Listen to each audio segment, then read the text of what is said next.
Welcome to Hofstra University in Long Island, where in just over 24 hours, quite possibly the most anticipated political event in recent history will be taking place. This is Perino and Stirewalt.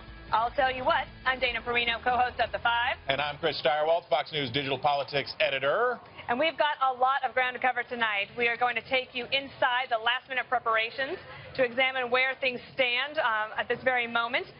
With the debates and with the polling. We're going to talk about that, and we have a great panel for you, too. Is this awesome? This is awesome. This is awesome, and on our second week, we took the show on the road. When we were doing a podcast and we thought no one was listening, they would not have let us come out to Hofstra to do this. So there are upsides to doing a television show. And also, you could wear whatever you wanted. Yeah, exactly. So you had to suit up for this. Right now, it's pants, no matter what. I had a question for you. So this is a big night. There's a lot of excitement here. It's a beautiful day in Long Island. And I want to know, with this anticipatory moment, the night before the first presidential debate of 2016 would be like the equivalent of what in West Virginia?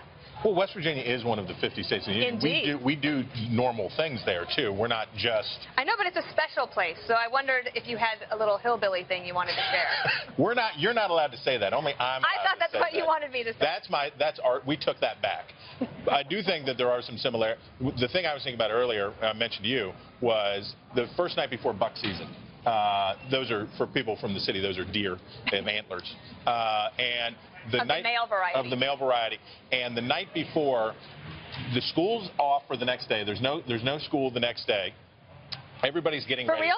For real. You don't have to go to school? No, on the first day of gun buck season in November. There is no school that day because everybody's going to skip anyway. Add that to another reason to move to West Virginia. Another good reason to be in West Virginia. But there's this great, there's going to be bloodshed. You know that somebody is going to come home happy. Some people are going to come home unhappy, but there is this great anticipation in the air, and it sort of feels that energy is real here. Right, so it could be true. Some people, there will be bloodshed. There will be blood. You think because it's going to be a debate, and they both have a lot at stake. If you think about, for both of these people, we've been talking, and everybody's been talking about sort of this endless expectations game. Who's going to do this? Who's going to do that? When you get right down to it, these are two competitors. These are gladiators. She's been in public life and politics since the 1960s. He has been a television star and a public figure for nearly as long, since the early 1980s. Oh, yeah, and a businessman. But these are both combatants. But he has dabbled in politics. 2000, he ran for president briefly on the Reform Party ticket, flirted with a run, as we remember, in 2012.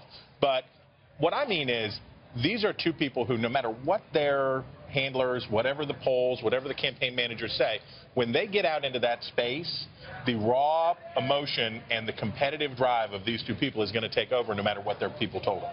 And there's so much at stake, and we have new polls, and you are the king. He is the king of, remember, Slim Jim is the example of a perfect polling average. Right. And we have new averages, actually, just that we can take a look at. Can we take a look at the... Pull that on up, because... There we see it, the halftime report, and I know you're already a subscriber to Halftime Report because it's so delicious, but the Halftime Report average of polls shows Hillary Clinton 47.4% to Donald Trump's 43.8%. You see underneath the polls that are included in there. And so that's the state of the race as we come here, which is she's ahead. It's sort of like where we started out in May. She's ahead, but not by a bunch.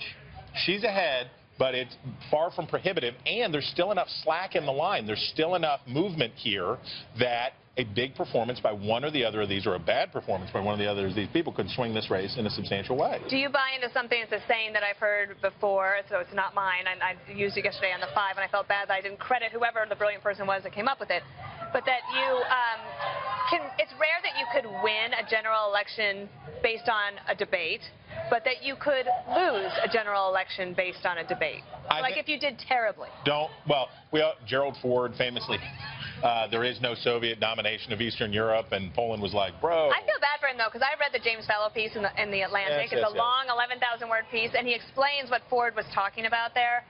And Ford kind of deserves a pass in history. Okay, well, we'll mark it down. When we write the I'll Tell You What version of presidential history, we will definitely... a great textbook. It would be, I'll tell you, now sit down and listen, I'll tell you what.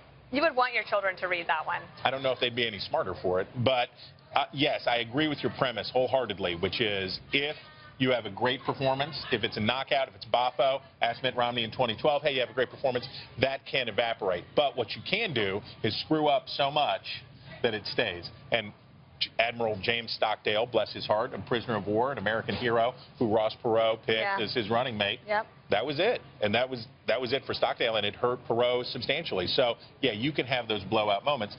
But if you're so cautious that you're worried that you're going to do that, you know what you might do? Right. You might just go up there and lay a big egg. What if you had no energy? You don't want to be low energy. No. We never want to be low energy. From the primary. Low energy is bad. But you don't want to be too high energy. Right. If you go in and if you remember in the vice presidential debate that we had between Paul Ryan and Joe Biden, Biden came in and the choppers were out. He couldn't wait to get in and take a huge bite out of Paul Ryan's backside, and he was high energy, and Ryan seemed so low energy. It was too far down here. So it's going to be interesting to see, because Clinton is, I don't want to be pejorative, I don't want to say that she's low energy herself, but she certainly, compared to Trump, is a much more staid presence. Well, okay, I want to ask you about one thing, which is the nonverbals, because we're going to, throughout this show, we're going to talk about how they should position themselves, what they might say, how they might argue.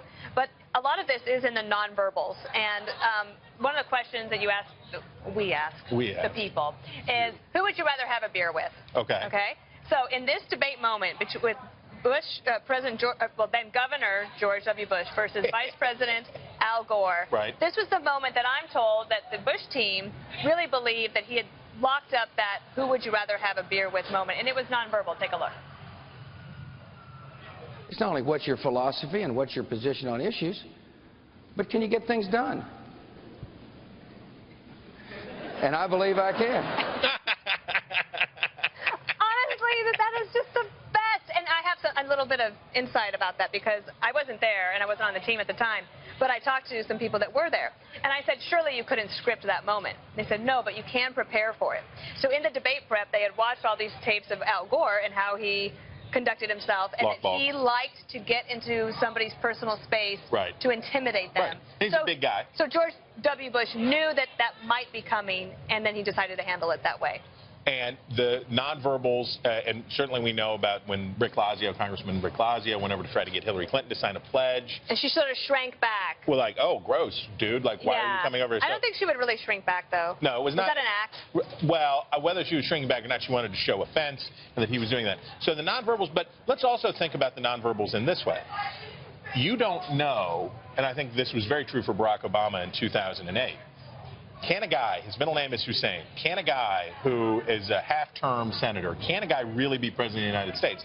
This setting in this space, it's sort of like, put him there, and does it look credible? Is it reasonable? So there is the greatest nonverbal test is just as they walk out on stage, can you say, yes, I see that person as the president. That seems okay to me. Or they say, I'm not buying it. So Amy Walter of the Cook Political Report, she's smart.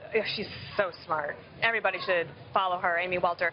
So she was writing this week that one of the things that both candidates need to do is try to ease any undecided's torment about this choice, because her point was that this is historically, we have an unprecedented situation with the two most unpopular candidates in our history. Right. I mean, yeah, look, these people are going to get so much recognition. Do this. Thank you. Exactly. I think they agree with Dana. I think they obviously agree with Dana. I love the millennials. You're huge with them. They're going to get so much advice. Their heads are going to be so full of junk.